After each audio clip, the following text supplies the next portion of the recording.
Hello everyone and welcome back to The Home Cook. Today we are making Alfredo sauce from scratch. This isn't too complicated of a recipe. You're going to need half a cup of butter or one stick.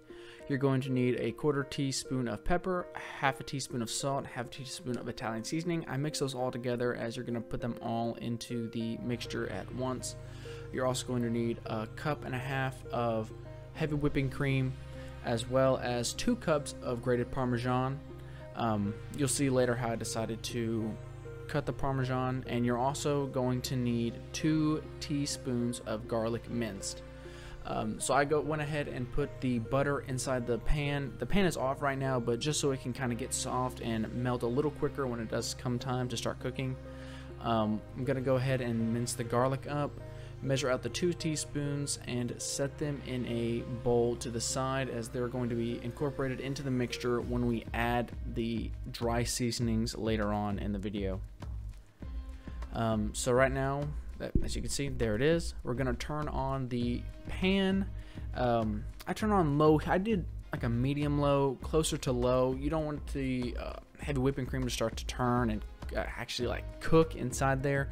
You will see later that I kind of made a few mistakes with that, but it's not too much of a big deal. So I turned it on low, medium low, added the heavy whipping cream to the butter.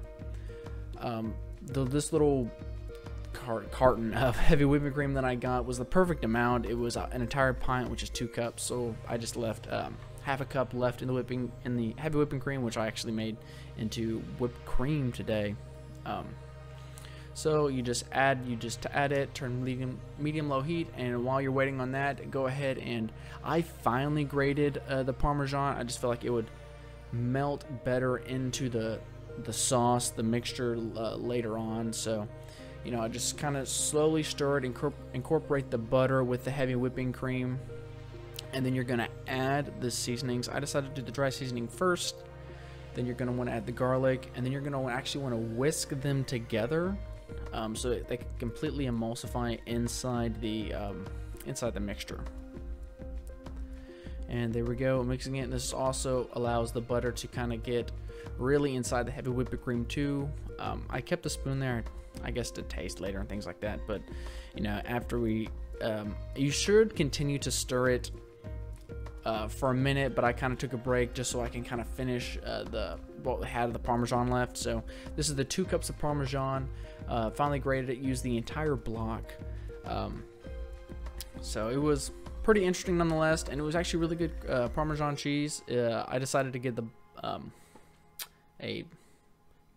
not a cube, but you know, a big slice of it so I can grate it up and kind of add a little more depth into the flavor with it. So I added small amounts at a time so I could know they were completely melted in before I added the next little batch of Parmesan. I didn't want to pour it all in at once, so it wouldn't become too clumpy and too much of a mess to stir in and get within the rest of the sauce. So I'm going to pour some in, completely whisk it around, make sure it's all nice and melted in before I add the next little bit. And you'll see at the end here, I just kind of realized I had enough just so I can pour the rest in. And you're gonna basically keep whisking it until it's completely melted within the sauce. You typically is to serve this directly as hot, but I kind of let it sit for a little bit until my noodles were finished cooking, and then I just poured the noodles directly into it. And here you are. That's a nice consistency you're looking for. You want it basically liquid. You don't want it too thick, too clumpy. You kind of want it a little, almost like water, to be honest. A tad bit thicker, but just like that. Tasting it is extremely delicious, and I promise you I will never buy any more jarred Parmesan Alfredo sauce ever again. It's really creamy, really rich. You can taste all the Parmesan in it. It's fantastic. So here we go. I added the noodles to it, and I'm going to stir in and make sure it's all nice and well incorporated and mixed into the Alfredo sauce. And here we have it. I did get kind of messy with it and decided not to clean up because I'm gonna have to do it all later, so might as well just wait till the end before I clean up. Granted, it kind of looks messy, but it's whatever. So here we go. Here is the finished product, and it's fantastic. I use dry noodles for this. I'm going to eventually learn how to make my own homemade noodles, but for the time being, dried noodles, I have tons of it, so I decided to add it, and it is fantastic. I have the homemade, which is $5.24, and the bought, which is $2.76.